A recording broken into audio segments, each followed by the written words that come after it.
Good day, brethren, ladies and gentlemen, compatriots.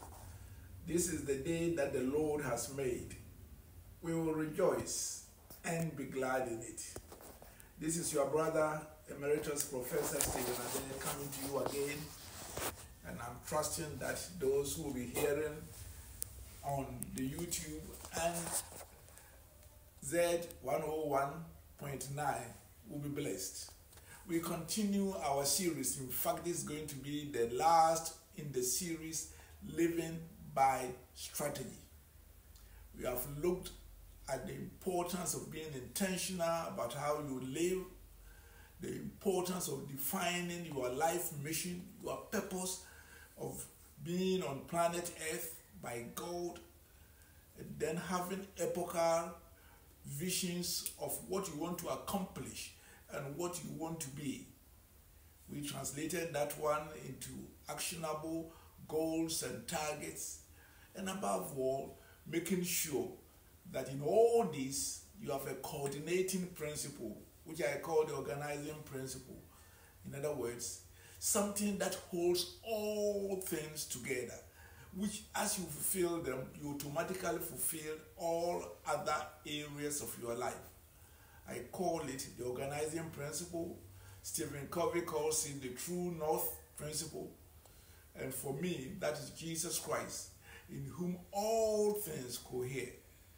And I believe that if any man or woman wants to live by the principle of what Jesus will do or have them do, almost all aspects of their lives, be it profession, be it marriage, social, financial, all of them will cohere. We then noted the fact that all you do must be driven by your values. Last week, I started my concluding session on how these things must be translated into time. And I want to conclude it today, because at the end of the day, you can sit down and dream, but unless you implement it, day, week, month, year, period after period, you are going to achieve nothing. Because living by strategy means that your strategic framework will drive what you do on a day-to-day basis. We noted that in that regard, the Bible is very clear. There's an opportune time for everything on the earth. For example, the time to go to university is not when you are 50 years old. Normally, the best is to be in your late teenage and your early 20s. Even though when I was a graduate student in Sydney University, we had a lady about 83 years old coming and graduating for the first time. But this is the reason why I remember it, is that it's odd. There's time for everything on the earth, under the sun, under the earth. A time to study, a time to focus on your profession, a time to build your family, a time to lead, and of course, a time to die. Time management is very critical in living by strategy, because time is often the most important asset to the ordinary person. It's a very precious one, and it happens to be also a passing asset, like a flowing river. You cannot recover time once it is lost. The good thing is that if you manage ourselves well, we have time enough for all the important things that God created us to do, provided we are aware that it's passing by in seconds, minutes, hours, days, months, years, and eventually we die. But once we capture the right time and use it, we are able to do so much things. And oftentimes, we should make sure that time is linear. Today followed yesterday, and then tomorrow will follow today. And the more you acknowledge that your time has a passing and a linear nature, then you know that what you do in one period becomes the foundation of the next period. I would like to share today that whilst none of us has a full and total control of our time, physically we have to spend time to sleep. If you are an adult, you have to work to earn a living, and there are some constraints that are built into being human. Yet, if we manage our time well, we can do a lot. And what I want to conclude the Living by Strategy is to share 12 principles, and that, of course, to do them very quickly, as to how we can get hold of our time, bring it under control, and allow it to serve us. So in the next, I don't know how many minutes that it will take, but I'm sure I will fit it into the time that I usually do and cover all the 12 principles, so that we don't have to come back to it again. I'm reading, for those who have my book, Living by Strategy, I'm reading chapter 13, the 12 principles of effective time management. Principle number 1 in managing your time effectively is to ensure that your time management is driven by your purpose, mission, vision, goals, and your roles. In other words, your time management should not be in a vacuum. My time management and your time management does not necessarily have to be the same. Why? Because you are managing your time to fulfill your destiny, your mission, your vision, your purpose resonates there on being on earth, and the goals by God's grace you have set for yourselves. And make sure that your time management takes care of your roles. For example, my time management should take care of the fact that I am a leader, I am a father, I am a husband, I'm a grandfather, I am the CEO of Ghana Christian International High School. It's not a matter of just going about a diary and the clock, but ensuring that you fulfill your mission, your vision, goals, and your roles. Principle number 2, you have to commit to be intentional in managing your time. Simply don't drift.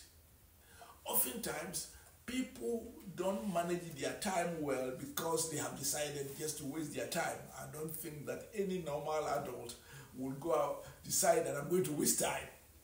However, few of us are very intentional about it.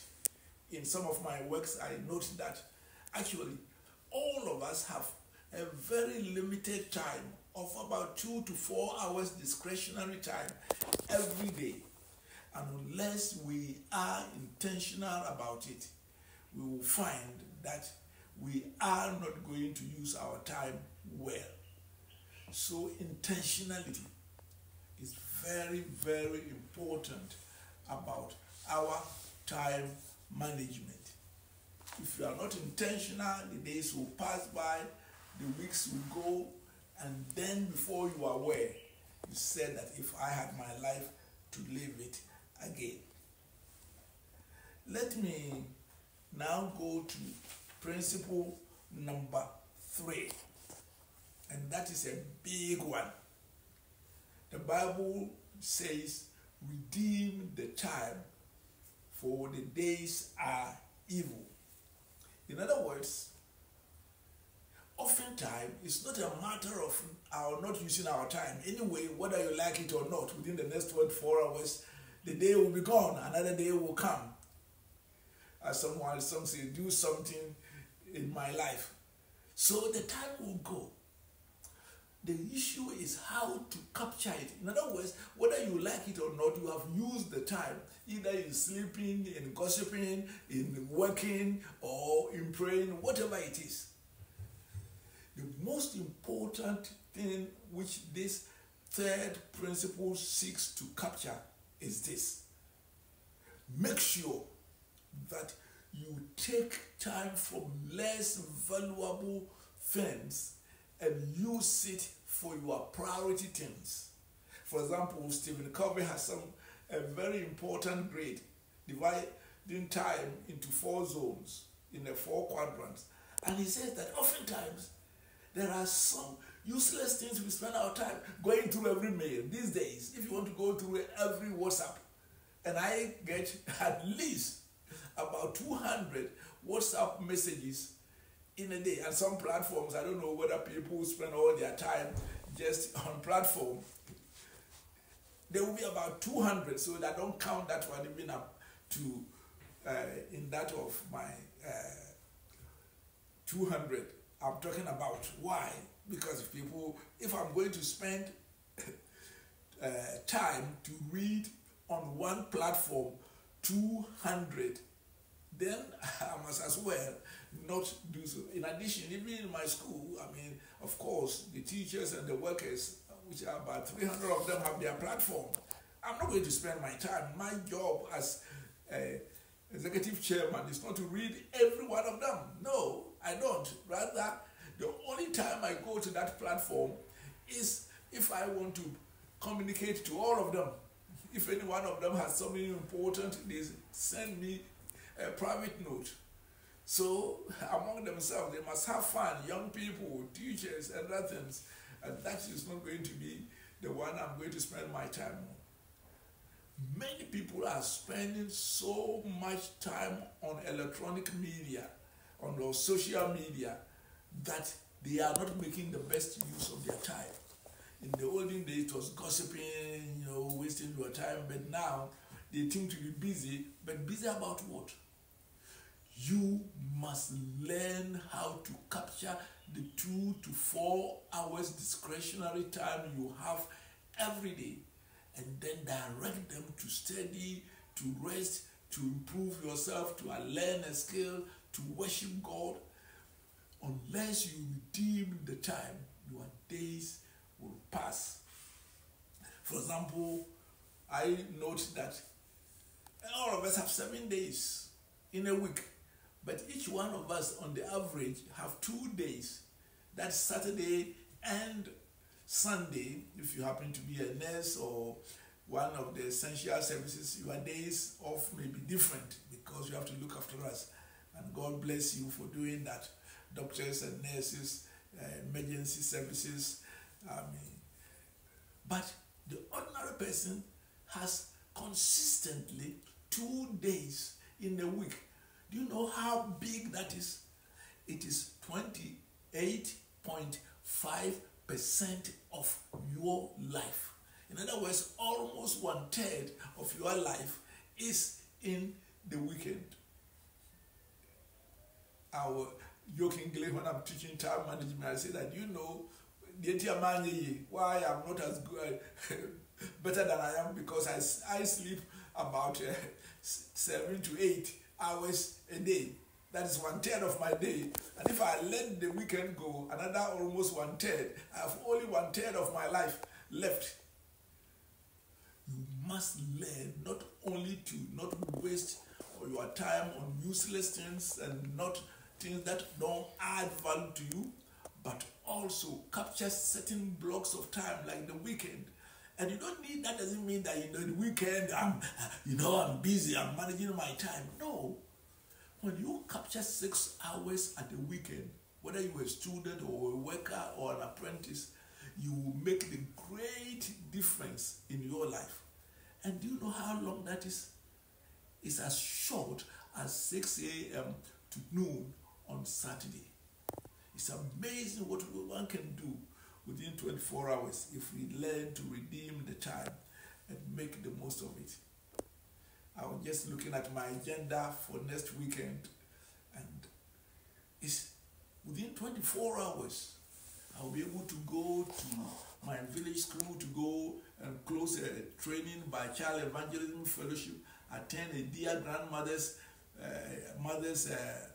not my biological, but one who was a mother to all that, who has just died at the age of 100, to attend briefly about 1 hour their funeral, take a plane, come and lead some young people, young men in their leadership training, and then hopefully I may be able to show up at Bishop Samuel Jedu's induction service. That's what you can do and still have some extra time. May young people learn to redeem their time. And I always say that try to make sure that every day you have 2 hours which you use at least to improve yourself when you are young, and you will find that you are on your way to greatness. And then if you can redeem some 6 to 10 hours at the weekend, then you are flying. Principle number 4, focus on few important things. Let me tell you, none of us is God. We cannot be omniscient, omnipresent, and omnipotent. There's a limit as to what we can do, and we need to prioritize. I like Stephen Covey's book, First Things First, which is one of those the Lord used to bless me greatly. And he says that even so-called emergencies should not be what you should be spending your time on. Some people are living from one emergency to another, and oftentimes it's because they have not spent their time to prepare. For example, there are about 5 areas where people most likely are likely to call me to come and talk about. Of course, to preach the gospel, whom I love to because I love Jesus Christ. It may be about the next one, maybe in leadership, personal financial management, personal organization, living by strategy, or as an economist by development, on development issues, and maybe 1 or 2 others. And therefore, I don't wait to be invited. I keep on preparing and studying and being able at the cutting edge. And these days I found that, of course, I don't go and give my talks based on artificial intelligence, but it's very good for you to put the right questions to artificial intelligence, AI, and get their view, and they leads you to do. In other words, I am always preparing. I don't wait to be called. In any case, it's good for me to study, to show myself approved as a workman who has no need to be ashamed, rightly handling the word of truth. But you must focus. Don't allow yourself to be what I call, emergency driven. Oh, somebody is dead. You have to rush there. That person is dead. Come on, whenever you arrive, he's not going to say hello. Find time and go and see the bereaved and encourage them. That's what you want to do. So please focus on a few things. Don't be distracted, and you will find that you will be achieving a lot. It may seem that you are not doing much, but I tell you, if you focus on doing 3 things, important things must do in a day, some few things you must spend a week to do, some a month, some a year, at the end, cumulatively, you will be doing far more than the people who are jumping here and there. Let me recap. Principle number 1, ensure that your time management is driven by your purpose, that is your mission, your vision, your goals, and your roles. Second, commit yourself that you'll be intentional from today about how you manage your time. 3, make sure you redeem your time away from less important, less valuable things, according to your own estimation, not me imposing it on you, so that you can reallocate them to your high priority objectives. 4, focus on few things at a time. Number 5, learn to synergize, partner with other people. Listen, and the more I grow older, the more I realize how much I need other people in order to achieve much. I need a driver's help. My wife not being in the best of health of late. We need a cook. We need some house help. Even in where I'm executive chairman, you need the 6 or 5 principals I have, the executive directors, and I need them to be successful, to be able to accomplish what God wants me to do. And let me tell you, if you don't learn to leverage the strengths of others so that your weaknesses can be managed and your strengths can be maximized, you are not going to achieve much. And your days will pass, you will be almost scattering yourself, more so to speak, dividing yourself through many activities. Wherever somebody can do something better than you, it is up to you to let them. And in some cases, also to learn from them. You just call on me, brother. That's a song, the Lean on Me. I like that song because it says that you just call on me, brother, when you need a hand. We all need somebody to lean on. I just might have a problem that you will understand. We all need somebody to lean on. That is the Lean on Me by Bill Withers, which was a popular pop song when we were young. The principle number 6 is not only to redeem the time, but to make the most of it. Redeeming the time is only halfway house. You learn to reallocate your time, but once you have identified your 2-4 hours or your weekend, part of your weekend, you must now make sure you use it for your high priority activities, making the most of it. The Bible verse says that redeem the time, making the most of it. It's so important. That means that you should plan your use of time.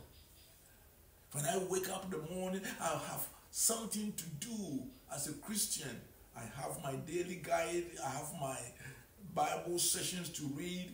I'm working on one chapter. I don't just go and sit down there that, it's a time for my time with the Lord. No, to make the most of it. I have about 5 books, which are, of course, not going to write them at once, but in sequence, over time, which has to do. I have a school to lead, and therefore my times, thank God, the executives and the principals are totally on top of it. I need to spend only about 1 day in the week to be with them at most, but being in touch with them early morning and late in the evening, so that if there are any issues, we can address it. In other words, you pre-plan the use of your time, or else you may redeem the time, but let it be idle. This is most important. Unless you pre-plan what you are, the main things you want to achieve in the year, in the month, in the week, and at least have your 3 must-do activities of the day. Before you are aware, the day is gone. Yesterday I went to bed a bit late. As a result, I didn't get my usual 7 to 8 hours sleep. So part of the major activities today is really to sleep well, and I've been sleeping from about 11 o'clock to about 2. That is to regain my health. But I still have my 3 things I must do. One is the recording, this recording, so that my good friends would hear what the Lord would like me to share with you today about time management. And I have 2 other things that I must do before the day ends. One of it being a preparation for a speech on Friday. These are priorities. Unless I've anchored it, of course, when I woke up about 2 o'clock, you can just be lazy in bed. But no, I'm going to use the next 6 hours well. Why? Because they have been pre-planned. So make the most of it. I thought that I would rush and finish all the 12, but I've only done 6. So we'll continue next week. So let me recap the first 6 principles of effective time management. Number 1, ensure that your time management is driven by your purpose. That's your mission, your vision, your goals, and your roles. Second, commit to being intentional in managing your time. Don't drift.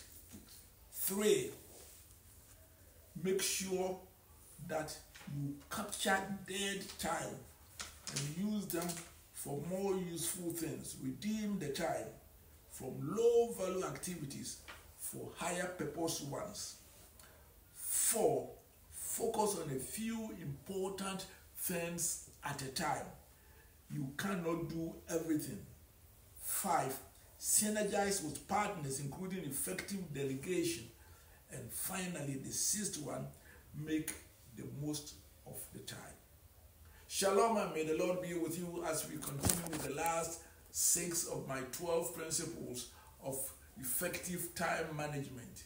And meet me again week by week on Z101.9 and Professor Emeritus Stephen Adair on YouTube. The Lord be with you. Shalom.